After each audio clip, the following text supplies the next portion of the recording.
There's a lot of things that have happened in our lives, okay? And I grew up in the hood. I grew up around drugs and gangs, drive-by shootings, the whole deal. You see the police brutality, you see the drugs, you see how it destroys entire communities. You see the good cops, you see the bad cops. I went to college. I have a master's degree. I've been an executive for Department of Defense for over 20 years. I went to the military. I was able to pull myself out of the neighborhood after all the bad things that I did and the trouble that I got into, and I was able to make a life for myself. It's my job now to get back to those same communities that didn't help us. We're fortunate enough to be so close to our kids coming up, making sure that they're going to school and they're getting good grades and they're playing their sports. So if we're doing our due diligence and we're creating better humans every single day, then there's nothing else better in the entire world. Life doesn't get easier, man. We get tougher. That's all there is to it. It's very simple. Life doesn't get easier, we get tougher. And if we don't instill all of these ideologies in these kids, they're gonna fail at life.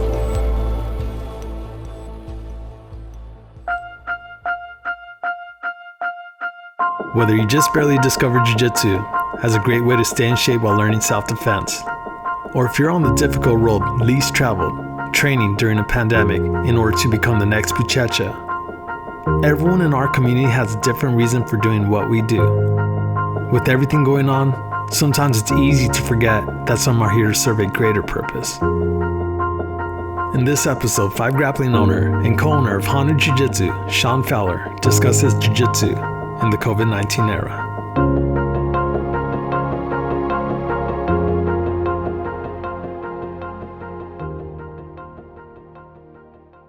So currently, right now, we are open. We started doing classes about 2 weeks ago. We kind of wanted to gauge our students and just kind of see where they were at on the map and if they wanted to train or if they didn't want to train, how many were actually interested in training.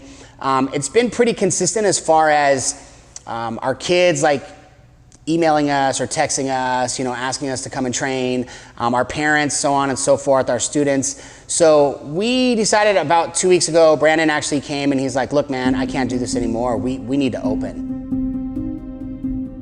So in the state of California, we're looking at approximately 550 schools in my database. Of those schools, if you look at it from a whole perspective, a lot of academy owners own academies as a supplemental income. They do not own, so they have full-time jobs, their academies are supplemental, they are secondary. But there are a significant amount of those owners as well that are full-time instructors in their academies. They don't have another job, this is all they do. They live off of everything that happens there. And I think statistically you're gonna see a loss of about 30% of academies, which is about 175 out of 550. And that's pretty detrimental if you think about it, you know what I mean? And that's only jiu-jitsu. We're not talking other businesses. And I think a lot of small businesses, we have to remember, they literally live off of all their service-based stuff that they do on a monthly basis. It's what buys the new food in the restaurants, it's what pays the employees, and they look for that from month to month to month. Just like a lot of people live check to check, they live month to month. So, 2 to 3 to 4 to 5 months of being shut down, it's pretty detrimental to those businesses. Although some out there might think that Shawn's prediction of about 30% of academies closing is overestimated, I'd almost argue there's a chance that it is underestimated, as the effects of operating at 50 to 25% or less of pre-COVID capacity over an indefinite long period of time might not be enough to cover what is already a normally high attrition rate of students in jiu-jitsu schools, especially as our current state of operating seems to not be getting any better in most large metropolitan areas. So Shawn, what do you think the jiu-jitsu scene will look like moving forward? Honestly, this is the way I see it. I have a feeling, Seth, Fight to Win, he's already launching 2 shows for states that are actually opening up. Dallas, Texas is opening up. So I don't know how that's gonna look for a Dodger game. I don't know how that's gonna look for football games in the fall. I don't know how this is gonna look for tournaments right now. It could really hurt the tournament scene because they're not going to allow large crowds. How are you going to get 200 or 300 competitors in there and enough people for people to compete and have 4 or 5 people in your bracket at various levels, various weight classes or belt levels without having that number of people available? It's not going to happen. And then so what's going to happen with that? You're going to see a number of tournaments not weather the storm either. So, there's a lot of tournaments out there right now. More and more pop up every single week, and I think you're gonna see the decline of ownership on that as well. I wonder, do you even see your professor as an entrepreneur? For however great Jiu-Jitsu is, it would be foolish to diminish the fact that our community has shown so much growth in recent years because people like Shawn have decided to take substantial financial risk in order to realize the Jiu-Jitsu lifestyle as more than just a hashtag through entrepreneurship. Where does this leave the current pillars of the Jiu-Jitsu business community? I think as a whole, it puts a larger impact on the actual entrepreneur because they don't know if this is gonna weather the storm. But what happens to all those guys that come back, they paid rent for 4 months, half their rent, and their rent is, let's just say, $6,000 a month. So you paid $3,000 over that time, okay? Now you've got 6 more months of $3,000. That's $18,000. How do you pay that balloon payment in 6 months time or a 6 months gap after that? You don't. Guys ain't gonna be able to do that, especially with the doors closed. There's no way in a million years.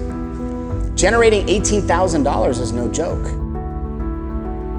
So like I said before, the commercial owners, the businesses or the banks, and then the actual owners of the buildings, and then the tenants of the buildings, and then what about the leaseholders of, the mortgages on the houses and so on and so forth. So it's a chain reaction, man. If this person's not making money, this person's not making money. If this person's not making money, this person's not making money. This person can't pay the bills here, this person can't pay the bills here.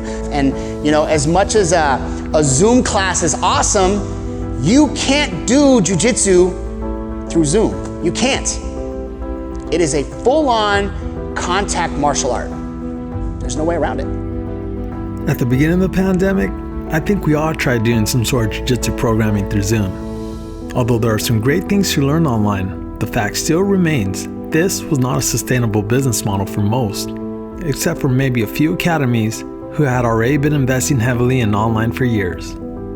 With online not being a realistic source of revenue, and with no significant long-term financial help on the way from the government, I can understand why Honu Jiu-Jitsu was one of the very first Jiu-Jitsu schools in the nation to defy orders and reopen.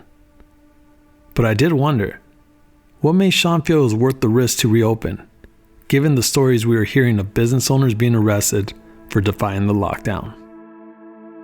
There's a gentleman named Greg that owns a checkmat up in Seattle, Washington, and I actually posted about it yesterday. And he posted a video in uniform, and that's probably what got him in trouble. But the department came back and said, the video was an amazing thing, but then they came back 3 hours later and said it was terrible because of all the views that he was getting. And he opened up and he talked about the variables of what the cops are doing and how he didn't think it was okay to arrest people that are doing their nails out of their house or, all these variables. He goes, these aren't criminals. How are you gonna make that argument? The San Jose police chief, I have it on video, stood up and he stood in front of cameras and they asked him, hey, what are you gonna do? And he's like, man, these are crazy times, but you can't come to me as a police chief and say, hey, I want you to do this, this, and this. He goes, I'm not gonna arrest somebody because they're driving down the street with a sign up saying, congratulations on your graduation because they did a drive-by by somebody's house. He said, man, that's not the way this works. He goes, we're letting criminals out of jail right now because of the COVID-19 deal with no explanation. We're letting them out of jail to run free. These are hardened criminals, and we're not giving any reason as to why they're being set free. He said, but you want me to go and arrest this person that's doing nails out of their house so they could make enough money to put food on the table because they're not getting any government assistance. That's not the way it works. I can't do it. I think as a whole, this country is coming to a point where they're very divided in whether or not they want to stand up or they don't want to stand up. And LA just extended their order through July. And I'm going to tell you, as scary as that is, don't think that this couldn't cause the riots again. 12 days after this was filmed, the death of George Floyd sparked riots across the entire United States.